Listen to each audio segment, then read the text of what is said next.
ద్వారా నిజం తెలుసుకుని ముకుందకు చుక్కలు చూపించి డెలివరీ తర్వాత బిడ్డను తీసుకుని బయటకు గెంటేసిన భవానీ. ఇంతకు ఏం జరిగింది? అసలు కృష్ణ ద్వారా భవానీ ఎలా నిజం తెలుసుకుంది? మరి ముకుందకు ఎలా బుద్ధొచ్చేలా చేసి బిడ్డను తీసుకుని బయటకు గెంటేసింది? అసలేం జరిగిందనేది వీడియోలో చూసి తెలుసుకునేద్దాం.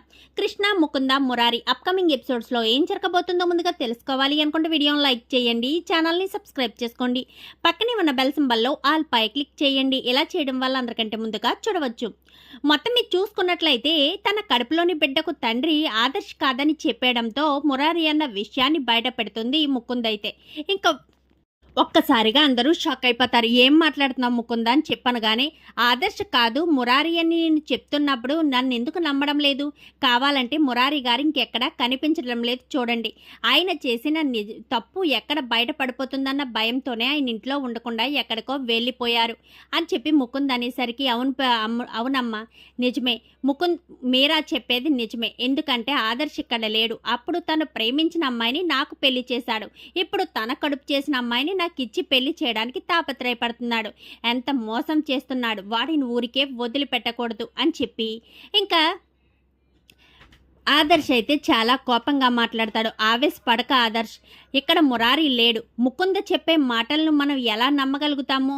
మురారి ఈ ఇంటి బిడ్డ. ముకుంద ఎక్కడి నుంచో వచ్చిందని చెప్పాను కానీ ముకుంద అనొద్దమ్మా, మీరా అను చాలు.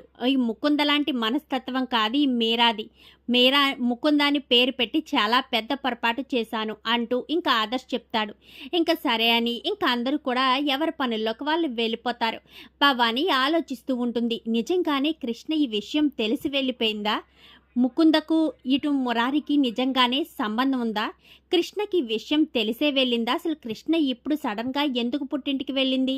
అసలు ఏం జరిగిందో తెలుసుకోవాలి అని భవానీ ఎవరికి ఒక్క మాట కూడా చెప్పకుండా నేరుగా అయితే కృష్ణ దగ్గరికి వెళ్తుంది. కృష్ణ దగ్గరికి వెళ్ళేసరికి పెద్దత్తయ్య అంటూ ఇంకా కృష్ణ అయితే భవానీని పట్టుకుని ఎంతగానో ఏడుస్తూ ఉంటుంది. ఎందుకు ఏడుస్తున్నావు తెంగరని చెప్పాను కానీ, ఏమీ లేదు పెద్దత్తయ్య, మిమ్మల్ని చూసిన ఆనందంలో ఏడుపు వచ్చేసిందని చెప్పాను కానీ, ఎందుకు ప్రభాకర్ నా కోడల్ని ఏడిపిస్తున్నావు అనగానే, నేను ఏడిపించడం లేదక్క, ఇక్కడికి వచ్చినప్పటి నుంచి తను ఎందుకో కందుకు బాధపడుతూనే ఉంది. ఏ విషయమో ఏంటో నాకు అర్థం కావట్లేదు అని చెప్పాను కానీ, సరేరా ఎలా కూర్చో అని చెప్పి, నిన్నొక్క మాట అడుగుతాను, నిజం చెప్తావా కృష్ణ అని చెప్పనేసరికి, చెప్పండి అత్తయ్య అని చెప్పాను కానీ, ఇంకా వెంటనే కృష్ణ చేతిని తీసుకుని భవానీ తన నెత్తి మీద వేసుకుని, నిజం చెప్పు, నిజంగా మురారికి ముకుందకు సంబంధం ఉండే ఆ విషయం నీకు తెలిసే నువ్వు ఇక్కడికి వచ్చేసావు కదా అని చెప్పాను కానీ, ఒక్కసారిగా కృష్ణ షాక్ అయిపోతుంది.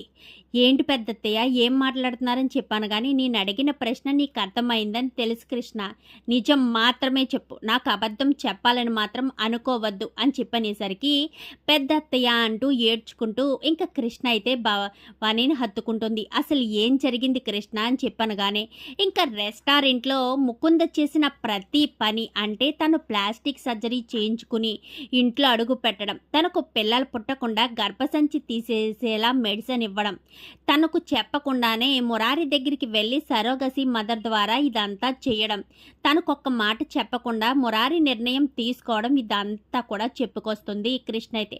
ఒక్కసారిగా ప్రభాకర్, శకుంతల, ఇటు భవాని ముగ్గురు కూడా షాక్ అయిపోతారు. ఎంత జరుగుతుంటే నాకు ఎందుకు చెప్పలేదు అని చెప్పాను కానీ, నా వల్ల పిల్లలు పుట్టే అవకాశం లేదని తెలిసిన తర్వాత మీ కోరికని నేను ఎలా తీర్చగలను? అందుకనే సరోగసి మదర్ ద్వారా మీ చేతిలో మీ వారసురాలిని పెట్టాలనుకున్నాను. నేను చేసిన తప్పు అదే అయ్యింది అత్తయ్య. ఈ ముకుంద కడుపులో నా బిడ్డ పెరగడం నాకు అస్సలు నచ్చడం లేదు. ఏం చేయలేని పరిస్థితికి అయితే వచ్చేసానని చెప్పాను కానీ, ఏమీ చేయకపోవడం ఏంటి, చెయ్యొచ్చు. అక్కడ ఇంటి దగ్గర ఎంత పెద్ద పెంట జరుగుతుందో తెలుసా అంటూ ఇంకా భవానీ జరిగిన విషయం అంతా కూడా చెప్పుకొస్తుంది. ఏంటత్తయ్య ఇలా జరగడం ఏంటి? నిజంగా ఏసీపీ సార్కి ఆ ముకుందకు ఎటువంటి సంబంధం లేదు. కేవలం సరోగసి ద్వారా మాత్రమే ఆ బిడ్డ తన కడుపులో పెరుగుతుందని చెప్పాను కానీ, నేను నమ్ముతున్నాను కృష్ణ, కానీ ఇది ఈ ప్రమాదం నుంచి మనం ఎలా బయటపడాలా అని ఆలోచిస్తున్నాను అని చెప్పి, సరే నువ్వు నేను ఇక్కడికి వచ్చిన విషయం మాత్రం చెప్పొద్దు ప్రభాకర్, 2 రోజుల్లో కృష్ణను తీసుకొచ్చి అక్కడ దిగబెట్టేసే, తర్వాత కూడా నేను ముకుంద మురారి బిడ్డను మోస్తుందని చెప్పింది కాబట్టి తను ఇంట్లోనే ఉండనిస్తాను. అటు మురారి కూడా నీకు చెప్పకుండా, నాకొక్క మాట కూడా చెప్పకుండా నిర్ణయం తీసుకోవడం వల్లే కదా ఇటు నువ్వు బాధపడుతున్నావు, మేమంతా బాధపడుతున్నాము. అందుకు మురారికి కూడా శిక్ష వెయ్యాలి. అందుకే నిన్ను అవుట్ హౌస్లో ఉంచుతాను. మురారిని కూడా ఇంట్లోకి రానివ్వను. ఎప్పుడైనా మురారి డ్యూటీ పని మీద ఇంటికి వచ్చినా కానీ నీతో మాత్రమే మాట్లాడతాడు. ఇంట్లో అడుగు పెట్టనివ్వద్దు. ఎందుకంటే శాశ్వతంగా మురారిని ముకుందకు దూరం చేయాలి. లేదంటే ఇదే అదునుగా చేసుకుని తన బిడ్డ తన కడుపులో ఉందని మురారి ముకుందకు దగ్గరైనా అవుతాడు. ఆ ముకుంద ఎలాగైనా దగ్గర చేసుకుంటుంది. పైగా తను కడుపుతో ఉండడం, ఇంట్లో తిరగడం నువ్వు చూసి తట్టుకోలేవు కృష్ణ. అందుకనే నేను చెప్పినట్టు నువ్వు అవుట్ హౌస్లోనే ఉంది కానీ మురారిని కూడా ఇంట్లోకి రానివ్వను. తనకు వేరే ఊరు ట్రాన్స్ఫర్ చేసి పంపించేస్తాను అని చెప్పాను. కానీ సరే పెద్దత్తయ్య, మీరు ఏం చేసినా నా గురించి, ఏసీపీ సార్ గురించి ఆలోచించే చేస్తారన్న విషయం నాకు తెలుసు. మీరు మా మంచి కోరుకునేవారు కాబట్టి మీకు ఎలా అనిపిస్తే అలా చెయ్యండి అని కృష్ణ చెప్పేసరికి సరే అయితే ప్రభాకర్ ఒక 2 రోజుల్లో అని చెప్పాను. కానీ లేదత్తయ్య, నేను సాయంత్రమే వచ్చేస్తానని చెప్పాను. కానీ వద్దులే కృష్ణ, అక్కడికి వచ్చినా ప్రశాంతత ఉండదు. ఒక 2 రోజులు ఆగిన తర్వాతే రా అని చెప్పి ఇంకా భవానీ అయితే అక్కడి నుంచి వెళ్ళిపోతుంది. ఇంకా 2 రోజులు ఆగిన తర్వాత అయితే కృష్ణ ఇంటికి వస్తుంది. మురారి ఇంట్లోకి వస్తాడు కానీ ఎవ్వరు కూడా ఏం మాట్లాడరు. ఎందుకంటే ఆల్రెడీ భవానీ మురారితో ఎవ్వరూ మాట్లాడడానికి వీల్లేదని ఇంకా తన చేతిలో ట్రాన్స్ఫర్ ఆర్డర్ పెట్టయితే మురారిని బయటికి పంపించేస్తుంది. కృష్ణ ఇంటికి వస్తుంది. మురారికి ఫోన్ చేసేసరికి మురారి కూడా జరిగిన విషయం అంతా చెప్పేసరికి సరే ఏసీపీ సార్, నేను కూడా అవుట్ హౌస్లోనే ఉంటాను. పెద్దత్తయ్య నన్ను ఇంట్లోకి రావద్దని చెప్పారు అని చెప్పాను. కానీ ఇదంతా నా వల్లే కదా కృష్ణ, నేను నీకు చెప్పకుండా నిర్ణయం తీసుకోవడం వల్లే కదా అని చెప్పాను. కానీ అవును ఏసీపీ సార్ అని చెప్పి ఇంకా కృష్ణ అయితే చెప్తుంది. తన ముకుందన్న విషయం మురారికి కూడా తెలియనివ్వరు. ఇంకా డెలివరీ సమయం కూడా దగ్గర పడుతూ ఉంటుంది. ఇంట్లో అంతా కూడా ముకుంద అయితే నేనే ఇంటి కోడలనన్నట్టుగా కడుపుతో ఉన్నట్టు ఇంట్లో అంతా తిరుగుతూ సంతోషపడిపోతుంది. కృష్ణని ఇంట్లోంచి బయటకి గెంటేశాను. మురారిని నా సొంతం చేసుకుంటాను.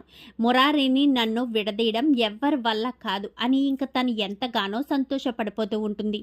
ఇంకా 9 నెలలు పూర్తయ్యేసరికి ఏంటి ముకుంద ఏం ఆలోచిస్తున్నావు అనగానే అది కాదా మేడం, అది మురారి గారని చెప్పాను. కానీ ఇంకా మేడం ఏంటి, అత్తయ్య అని పిలు, నువ్వు ఈ ఇంటి వారసుడిని ఇస్తున్నావు కదా అంటూ భవానీ చెప్పేసరికి మురారికి అని చెప్పాను. కానీ ఫోన్ చేశాను, మురారి వస్తున్నానన్నాడు. అంటే తను అక్కడి నుంచి రావడానికి సమయం పడుతుంది కదా అంటూ రోజు రోజుకి మాటలు దాటేస్తూ ఉంటుంది భవానీ. ఇంకా అలా డెలివరీ అయిన తర్వాత హాస్పిటల్లో జాయిన్ చేస్తారు. డెలివరీకి కూడా ఒక ఆడపిల్ల పుట్టడంతో ఇంక ఎంతగానో సంతోషపడిపోతుంది ముకుందైతే. ఇంకా నాకు మురారికి దగ్గర అయిపోతారు. కృష్ణను దూరం చేసేస్తారు పెద్దత్తయ్య. ఎందుకంటే ఆ రకంగా నమ్మిస్తుంది భవానీ. ఇంకా డెలివరీ తర్వాత మురారికి నీకే పెళ్లి జరిగిస్తానని కృష్ణ తప్పు చేసిందని ఇంకా తను నమ్మేటట్టుగా, తను సంతోషంగా ఉండేటట్టుగా ఇంకా ముకుంద నమ్మేటట్టుగా అయితే భవానీ చేస్తుంది. ముకుంద కూడా అదే నమ్ముతుంది. ఇంకా డెలివరీ అయిన తర్వాత బిడ్డను తీసుకుని కృష్ణ మురారిలను పిలిపించి కృష్ణ చేతిలో పెడుతుంది. ఇదిగో మీ బిడ్డ అని చెప్పాను. కానీ ఏం చేస్తున్నారు అత్తయ్య అని చెప్పాను. కానీ నేను చెయ్యాల్సిందే చేస్తున్నాను. వాళ్ళ బిడ్డనే కదా వాళ్ళ చేతిలో పెట్టాల్సిందే కదా అని చెప్పాను. కానీ అదేంటి వాళ్ళ బిడ్డ ఏంటి, ఆ బిడ్డను కన్నది నేను, నాకు మురారికి పుట్టిన బిడ్డ అని చెప్పనేసరికి ఏంటి నీకు మురారికి పుట్టిన బిడ్డ ముకుందా, నాకు నీ గురించి అన్ని విషయాలు తెలుసు. కృష్ణకు మాతృత్వం దూరం చేసిన నువ్వు కృష్ణకు బిడ్డనివ్వకపోతే ఏం చేస్తావు? అయినా సరోగసి ద్వారా మదర్వయ్యావు కానీ ఏదో మురారితో కాపురం చేసి తల్లివైనట్టు చెప్తావేంటి అని చెప్పి ఇంకా భవానీ అనేసరికి ఒక్కసారిగా ముకుంద షాక్ అయిపోతుంది. అంటే కృష్ణ అన్ని విషయాలు చెప్పేసిందా ఏంటి? అంటే మీకు అన్ని విషయాలు తెలిసిపోయాయన్నమాట. మీకు మరొక షాకింగ్ న్యూస్ చెప్పనా? నిజానికి ఆ బిడ్డ నాకు మురారికి సంబంధించిన బిడ్డే, కృష్ణకు సంబంధించిన బిడ్డ కాదు అని చెప్పాను. కానీ నువ్వు అలా చేస్తావన్న విషయం నాకు తెలుసు. నువ్వు సరోగసి మదర్గా తల్లివయ్యావన్న విషయం తెలుసుకున్న తర్వాత నేను వైదేహిని కలిశాను. అందులో ప్రాబ్లమ్స్ ఏమైనా ఉన్నాయి అంటే ఏమీ లేవు మేడం, ముకుంద ఎలా చేయమని చెప్పింది. కానీ నేను అలా చేయలేదు. ఇప్పటికే కృష్ణను తల్లి అయ్యే అవకాశాన్ని దూరం చేసిన ముకుందకు బుద్ధి చెప్పాలన్న ఉద్దేశంతో కృష్ణ ఎగ్తోటే నేను ఇదంతా చేశాను అని చెప్పి నాకు వైదేహి చెప్పింది. చెప్పింది అని చెప్పి ఇంకా భవానీ చెప్పేసరికి ఇదంతా అబద్ధమని చెప్పాను కానీ లేదు ముకుంద, భవానీ ఆంటీ గారు చెప్పిందే నిజం, నీకే నేను అబద్ధం చెప్పాను అంటూ ఇంకా వైదేహి కూడా చెప్పేసరికి మోసం దగా అని చెప్పాను కానీ ఎవరిది మోసం? చచ్చిపోయినట్టు నాటకమాడి ప్లాస్టిక్ సర్జరీ చేయించుకుని ఇంట్లో అడుగు పెట్టడం మోసమా? కృష్ణకు పిల్లలు పుట్టకుండా చేసి తన బిడ్డని కడుపులో మోస్తూ మురారిని దక్కించుకోవాలనుకున్నది నీది మోసమా? అసలు ఎవరిది మోసం? ఏం చేస్తున్నావు? అందుకే నీకు బుద్ధి రావాలనే నీకు డెలివరీ అయ్యేంత వరకు ఎదురు చూసాము. ఇక నీ దారి నీది, మా దారి మాది. నడండి కృష్ణ అంటూ ఇంకా కృష్ణ మురారి బిడ్డను తీసుకుని అయితే ఇంటికి వచ్చేస్తారు. మరి ఇప్పుడు ముకుంద ఏం చేస్తుంది? ఎలాంటి నిర్ణయం తీసుకుంటుంది? మురారిని దక్కించుకోవడానికి ఏం చేస్తుంది? ఇదంతా కూడా రాబోయే ఎపిసోడ్స్లో చూసి తెలుసుకునేద్దాం. మా వీడియో కనుక మీకు నచ్చినట్లయితే వెంటనే లైక్ చేసి మా ఛానల్ని సబ్స్క్రైబ్ చేసుకుని పక్కనే ఉన్న బెల్ సింబల్లో ఆల్ పై క్లిక్ చేయండి. ఇలా చేయడం వల్ల అందరికంటే ముందుగా చూడవచ్చు.